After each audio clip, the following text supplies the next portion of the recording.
Hello guys, in this video I am going to show you how to set your home location in the Bus Times application.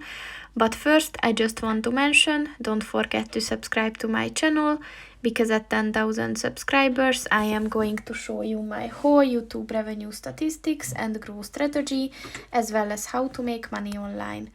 Let's jump into it. First of all, open the application on your phone.